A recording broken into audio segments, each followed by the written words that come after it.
Hello, everyone. Welcome back to the Daily Dish. I'm your host, Candace Cooper. We're here to talk all things conspiracy, pop culture, beauty, health, all of it. So, if you're wondering what I'm drinking today, this is a protein drink because was it Dr. Berg? Who was it? I saw the other day there was a doctor online talking about protein and how important protein intake is. I weigh 145 pounds. I definitely don't eat 145 grams of protein every day. And the doctor was saying that our entire body is made up of protein. Our hair, our fingernails, our skin, our eyes, our organs, everything is made up of protein. So if we're not getting an adequate amount of protein, I am not a doctor. If we're not getting an adequate amount of protein, how can we expect our eyes to be healthy, our hair to be healthy, et cetera, et cetera? So I have now made it a mission to increase my protein intake. So I'm drinking, I don't know, I forget, organ. It's organic, okay? I've literally had a straw for 10 years. Get those little scrubby things for the inside of your straws. Amazing. I love it. But this is actually pretty good.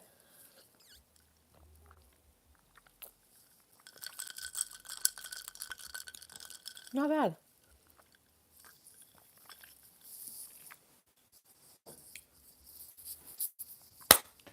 Let's get down to business, you guys. All right. I got my notes and I got my computer. So we're ready to chat. My fiddle leaf is doing good. She's moved over here. She's moved over there. She's moved in the living room. She's moved everywhere. But I like her right there. You know, the love corner for fickle and high maintenance love. Oh my God, so funny. The one thing I will say about my apartment before we jump into our like daily wrap up, my apartment, I rented this apartment from my apartment in New Jersey. So I hadn't even seen this apartment in real life. I've been here now almost 4 years. And it's very hard to conceptualize like what the layout is, even if they give you like the printed layout. It's hard to know. Like for me, it's hard for me to see it in my mind unless I'm there. I didn't realize that my bathroom is my love corner. Okay. And the sink in my hair is also my relationship corner. So it's just constantly going down the drain. So everyone stop asking me why I'm still single. I blame it on the feng shui. No, people want to date me all the time. I'm just like, I was engaged once and then married once. So engaged, married once. And you just have to have like a certain level of naivete to get into a partnership that's that entangled ever again. So I don't know. I'm just like, I'm good. Speaking of relationships and entanglement, this is huge. This is like next level, if you ask me. It's the Mike Shoehead from Shaws of Sunset, his domestic violence case. I didn't watch the video, but I did see the stills of it. That's all I needed, honestly. I don't need to see the whole video to know that that was a brutal and aggressive and out of line attack. He's a thick dude and she apparently is like a small framed woman. So for him to come at her in that way, that's insane. Now, apparently, she's already married and has a new baby. So I don't know if that had like a part to play in their breakup. Maybe she was seeing something. I don't know. I have no idea. But he, I, I listened to Tommy and MJ's podcast on Monday, which we'll talk about too. And what did MJ say? She said that she's already married and has a baby. Is that where I was going with that? I just can't believe. I mean, I can believe, but I'm just so grossed out by any man who would ever, there's no justifying that reaction. No matter what she says to you or tells you or does to you, I don't think mashing her in the face is the answer. I just totally don't. This is apparently a year after the charges were dropped, I think. And yeah, like Tommy and MJ were kind of like, we wonder why she's bringing this up again because the charges were already dropped. She already has a new baby and is married to somebody else. But I was going to say, yeah, like MJ said that Mike had said in the video, I'm not going until you pay me back the money. So they're speculating, did he give her money for the house? Did he fix up the house or what? We don't know. But apparently that's something that he said in the video as he was viciously attacking her. Like, what a fucking lunatic. Tommy and MJ, I love them so much. They're definitely going through a 7-year itch or some sort of little snafu in their relationship. Because I'm pretty sure I heard this correctly. MJ, in their latest episode, the one that they had on today, said no matter what, like, we'll always be cool. And I was like, wait a second, did she say that about Tommy and her? I'd be really, really, really upset. Like, look, I'm going to dole out some advice. I was only married for 3 years. I could only handle it for 3 years. And, in retrospect, we just weren't right for each other. But Tommy and MJ, they have a child together. They have a life together. They have homes together. They have businesses together. What do you think is out there? Something better? Unless there's circumstances like the Mike Shoehead and his girlfriend, fiance, getting into a physical altercation. I mean, there's, if there's that in the relationship, leave. If there's some sort of like financial abuse or physical abuse, emotional, mental, physical, sexual, any kind of abuse, you go. But if it's just like, you're annoying me because we've been together for 10 years, just fucking ride it out. Because you might hate each other for 3 more years, and then you might just like have this immense appreciation for that person in your life. Because I've been divorced for, what is it, 10 years, single for 4. It's not, I don't know what's going on. I don't know what's going on out here. It's scary. I want to go home. No, but it's really weird out there. And I joke, but I don't joke. And I say, the guy that I'm going to be with isn't on his first divorce yet. He's still married to the woman that he is married to. It's going to take a while for him to find me. It's just wild out there. But listen, I don't know if you guys listen to Till the Dirt with Tommy and MJ. They let me know what you think. Do you think that there's like a little discord in the relationship? Do you think that, are you hearing the same things that I'm hearing in the conversation with them? I just hear like a lot of frustration. I feel like MJ really is cool, calm, collected, and quiet when she's annoyed with him. And she's been really calm and quiet in her responses to him, Tommy. And Tommy's just like a loud, like East Coast New Yorker. So, What do you think? I would be devastated. I really hope they don't break up because I love them. Uh, can we talk about the April 8th eclipse? My grandmother's birthday is on April 8th, and I don't want anything or anyone eclipsed out of my life, okay? I want her to live a long time and to vacation with me and for us to have like a great time when I visit. Like this, and I'm having April anxiety, April eclipse anxiety.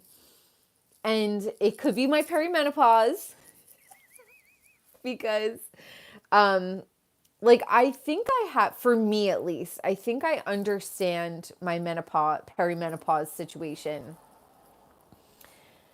Just from my own standpoint is, so I've been using, oh, I don't know if you could see my wild yam cream on the inside of my wrists. Holy shit. Does it help for hot flashes? Now, the only thing I can correlate my hot flashes to is there's like this thought, like money is very making me anxious. Mortality is making me very anxious. The thought of people that I love and care about passing on, making me feel very anxious. And yeah, like that stuff is making me feel super anxious, along with my hormones kind of like rebalancing. I did ask my grandmother because she went through menopause in her late 50s, and my mom went through menopause in her early 40s. So, you know, I'll cut it in half. I'll probably fall right in the center of that. And I asked my grandmother, like, did you have hot flashes? Nope, didn't have hot flashes. And like, I know my grandmother. Well, I was just born when my grandma went through menopause. So I don't know. I don't know if she had hot flashes or not, but she said she didn't. Her sisters didn't either. I don't think my mom had hot flashes, but I also really wasn't like talking to her at that time, so I'm unsure if my mom had hot flashes or not. And then yeah, my grandma said like just like one day it just like her period didn't come back. So very interesting how even within a family, you know, all the women could kind of go through it in a different way. So I don't know where I'm falling on the spectrum. Like I said, doing everything I can to get ahead of it, because like when I do the research, because it's like a big tagline right now, like, are you in menopause, menopause, menopause, menopause? It's like, you know, the big cool thing to make everyone terrified about. So when I went deep and did the research on what I should do to ease the menopause, it really was everything that I'm doing now anyway, like eating healthy, exercise, waking with the sun, going to bed with the sun, you know, like all the weight training. I have the wild yam. I added the protein. I'm getting serious about the protein. I eat whole foods. You know, I eat a complete, good, healthy, balanced diet, yada, yada, doing everything I can. So honestly, people, from the research that I've done, all we could do is, unless you want, like, I'm not a doctor, but I'm a human having a human experience. But, you know, there's, you could do testosterone, you could do all that stuff, but like, why not try the wild yam cream on the inside of your wrists? It balances your progesterone, your estrogen, whatever you're lacking or whatever is out of whack, it's going to be balanced by the wild yam cream, which I think is so cool and so awesome. And I will tell you, I put it on like it says morning and night, but I've been putting it on like 3-4 times a day, just on the insides of my wrists, because I find that it makes such a big difference in my anxiety, like those like weird rushes of anxiety. Anyway, I have said we're talking about Vanderpump Villa. And I had mentioned on one of my TikToks the other day that they're just like Lisa just seems like she does not care about Vanderpump Rules at all anymore. And then someone says, yes, because she has a new show. It's called Vanderpump Villa. So I had to go on. I had to look up Vanderpump Villa. And it's basically, she's doing like a pop-up of a villa in the French countryside. And let's do like a little rundown. One day, I can't wait to have someone who could edit my videos and we could like point and there could be the person's picture right there. I would love that.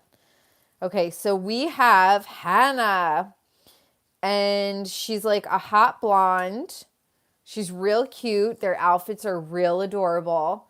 I love them. They have like a cute little like maid's outfit, and then everyone else has like the guys look really handsome and the girls look really cute. There are these lavender kind of like little pretty, like short cocktaily dresses, but they're like kind of country peasanty, but like sexy peasant. So like a lavender cocktail length like peasant girl outfit. So Hannah, she's like the hot blonde, and she's the one that makes you want to come back. Yeah. Now, I don't know if this is Marciano or Marciano, but he knows Lisa through Brock and Sheena. And apparently, according to Us Magazine, if you have an eagle eye, you can spot Marciano in the corner when Brock reveals that Katie Maloney hooked up with Max Boyer. Or Boyens, sorry. Then the manager, Eric, he's so handsome. He's like what a Disney prince is made out of, okay?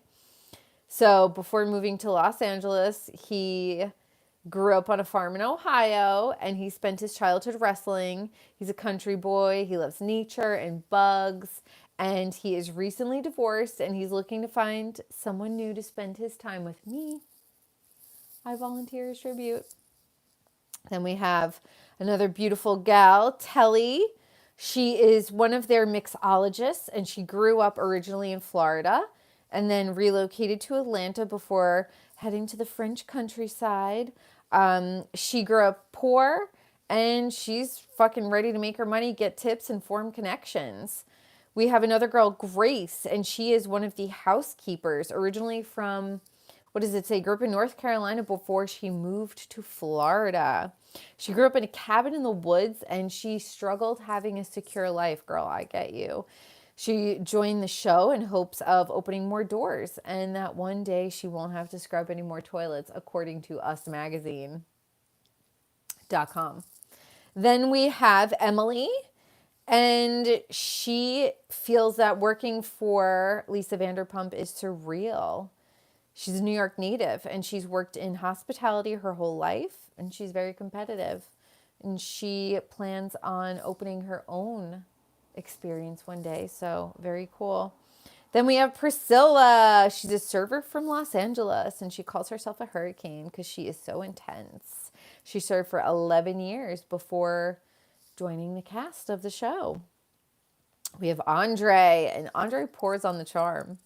He's been in hospitality for 12 years. He's a mixologist. He originated from Dallas, and he's on an emotional journey because he lost his mom 4 years ago. And he's choosing to work with Lisa because his late mother was a huge fan of Lisa Vanderpump. How sweet. We have Gabriella. She is the event coordinator from Miami. She's worked for companies like Dior, and she hopes to learn a lot from Lisa throughout the season. So good looking cast. Then, Anthony. He's the executive chef. He is eager to return to his roots in France after spending a significant amount of time in Los Angeles. He wasn't thrilled to be working in the States, so he's heading home. Then we have Steven, and Steven was originally working for Lisa Vanderpump as a maitre d' at Vanderpump Cocktails in Las Vegas. He was let go because he was a little spicy to the higher ups, and I guess they didn't appreciate that. And we have Caroline. Caroline is relieved to be back in France. Whew, she's been in the hospitality for a decade, and she loves to make people feel great. Now, this is I think Lisa understands that when it comes to these reality shows, the thing that hooks people in the first few seasons really is that these people are relatable. You know, they dress like normal people. They don't have a face full of plastic surgery. They don't have, you know, hundreds of thousands of dollars in the bank. They're just like working their way up through the ranks. And that does tend to make for a way more relatable and marketable show. So I think that the cast of Vanderpump, they're in $3.1 million houses and, you know, $1.6 million houses. And they've really kind of lost that like original charm of what made them so watchable. And it was because like they were, you know, waiters and waitresses and bartenders. And for the majority of the world, that is what is going to resonate with people, is people who work jobs, and the, you know, interpersonal drama and the behind the scenes drama and all of that stuff. That's what ingratiates people, you know, into these casts, and what like makes them want to invest in them and watching them. But once they get a little too big, it's like that's why you kind of have to go out a season before you're on top. Because if you do ever want to come back in 3 or 4 years, you want to leave them kind of like missing you a little bit. Whereas nobody really talks about the Kardashians anymore because they rolled their series from Keeping Up to the Kardashians on Hulu. And there wasn't like a few year gap in between to make people miss them. And also, nobody really can relate to Kim Kardashian's fucking mental patient house. There's nothing in there. Not a picture, not a memento, not a tchotchke. It's just like become so far removed from reality that what made them relatable and watchable, it just isn't there. So, will you be watching Vanderpump Villa? I will, of course, give it one season. So I'm excited. And now it makes a lot more sense why Lisa has been like, what you want, Sheena? What call me Sheena? You know, and Sandoval. Like, it totally makes sense why Lisa is just like over Vanderpump. That leads me to like what I was thinking, and I don't know if I've spoken about this before, is I was trying to get into Southern hospitality because I really, really love Southern charm, and Leva is very pretty. And I was like, let me see. And everyone's like, Leva is like the, Southern charm, like Lisa Vanderpump. So I was like, okay, let me give it a watch. And Leva is no Lisa Vanderpump at all, because I think that Lisa Vanderpump knows that like her staff parties, she knows that they're drinking, she knows that they're, doing naughty stuff, all of that, and she turns a blind eye. I mean, we all know Stassi was drinking. She had wine in the bathroom. Don't we remember Stassi saying that? Jax was always looking crazy. Okay. And Leva fired one of her longest standing like employees, that girl, for drinking. That, I don't know. I instantly was turned off to Leva, was turned off to the show, and just turned it off. So I don't know if any of you have watched Southern Hospitality, but I was hooked by the cast. And then Leva, I don't know if she has something to prove. She clearly wants to appease the woman who she hired as like an overseer, a manager of everyone, I guess, of everything, to grow her companies. But that woman is like missing the fucking point. People get into the hospitality industry because they want to like have a little fun. They want to keep it loose. They want to, be able to like have fun with their clients and have a cocktail with them. And it's part of the hospitality industry. If you don't get that, then I don't think that you understand the hospitality industry. So I don't know if you're watching Southern Charm. Let me know in the comments below. What do you think? I just was like, I wanted that extra fix, but it just wasn't giving it to me. What else are we waiting for? We're waiting for the Valley on Wednesday. We're waiting for Vanderpump on Wednesday. Then we have Summer House on Friday. The more I watch Summer House, the more I'm just like, Carl, run for your fucking life, because Lindsay is activated at all hours of the day. She is fucking ready to go. I wouldn't want to marry her. I just wouldn't.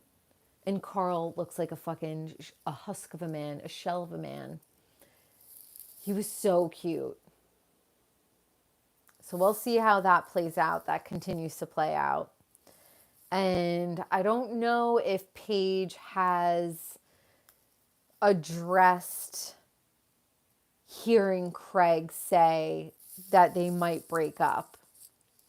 My theory is that Craig is saying stuff like this to light a fire under her ass, to like, come on, let's go. Like, let's move to the next level. And if she thinks that he's never going to like break up with her, then maybe she'll just like keep it going forever. But here's the thing. This just might be who she is. And if Craig wants to change her, that might not be the relationship for them. Even though I think that they make a gorgeous couple, it just might not be sustainable for them, you know. And there are parts in our lives, like there are relationships in our lives where people will go off and have children with other people, and it could be like 10 years, 15, 20 years down the line, and you end up somehow in a weird way reconnecting. So, you know, Craig might go and have children and get married and all of that stuff, and maybe Paige will be ready in 10 years. She'll only be 40. Like, she'll still be so young. So who knows? I don't know. We'll see. My highlights are looking good. I touched them up the other day myself, and I gave it a good shampoo and let it air dry. I like my hair to air dry because I like my hair to be fluffy. And I notice that when I blow dry my hair and then curl it, it's like very, very flat. If I let it air dry just like crazy and like big and frizzy and whatever, and then I go through with the curling iron, it keeps like it still has a little bit of that frizz, but I really kind of like it. I like a little texture. I guess I have like French girl hair love. Like that's the kind of hair that I like. A little bit messy, like a little bit tousled. I'll leave this for tomorrow. I'll take a shower, but I always put it in my shower cap. So I put it in a ponytail, wrap it, clip it, shower cap, do the rest of my stuff, and then wash it on the third day. Usually at night. I'll wash it at night when I get home, let it air dry throughout the night, wake up the next day, curl it. So that's what I'll be doing. Yeah. But if you have gray hair, you can only see my one little gray hair. My little grays are coming in. Teasy lights. Teasy lights. So I love you guys. We still haven't seen Princess Kate Middleton. She didn't come to the Easter celebration. He has risen. Kate has not. So, you know, I don't think we'll ever see Kate again. That's just my theory. I don't know if the kids were at the ceremony either, but I do know that King Charles was there, and he's also not doing too great. So, you know, wild times, you guys, but I love you. Thank you for tuning in for another episode of The Daily Dish. Like, comment, share, subscribe. Let me know in the comments below. What else do you want me to cover? What do you want me to talk about? Is there anything that I should look into a little bit deeper? There's so much to talk about always. I could go on and on. So I love you. Like, comment, share, subscribe, and I'll see you tomorrow. Bye, guys.